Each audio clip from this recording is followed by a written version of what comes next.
صدای وحید مرادی، کاری از مهدی عبدی. پلنگ وحشی بی ممر دستیا کردی، یار جنگی من، شلوار پلنگی من، خالش و روزارم بر مسیا کردی، یار جنگی من، شلوار پلنگی من، حسی که به تدایمت برگ برندوه، یار جنگی من، شلوار پلنگی من، این جنگی کاتی عاشق تا که زندوه، یار جنگی من، شلوار پلنگی من. همه منطقه جنگ، فقط تیر و تفنگه، رگبار فشنگه، هر خانت تاریکا داره مثل پلنگه، آماده جنگه، آماده جنگه. همه منطقه جنگ، همش تیر و تفنگه، رگبار فشنگه، هر خانت تاریکا داره مثل پلنگه، آماده جنگه، آماده جنگه.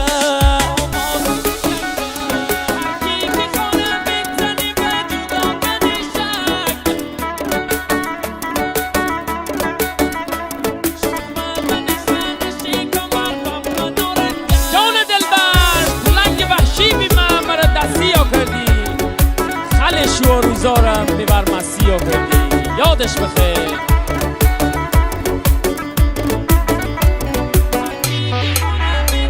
هر کی که خانه بزنی و جدا کنی شک، یار جنگی من، شلوار پلنگی من، شوما من خانه کمر و من نارنجک، یار جنگی من، شلوار پلنگی من.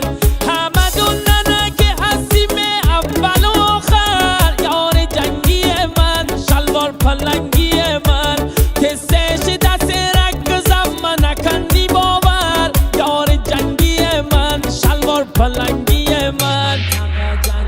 همه منطقه جنگ، همش تیر و تفنگه، رگبار فشنگه، هر خانت تاریکا داره مثل پلنگه، آماده جنگه، آماده جنگه. همه منطقه جنگ، همش تیر و تفنگه، رگبار فشنگه، هر خانت تاریکا داره مثل پلنگه، آماده جنگه، آماده جنگه.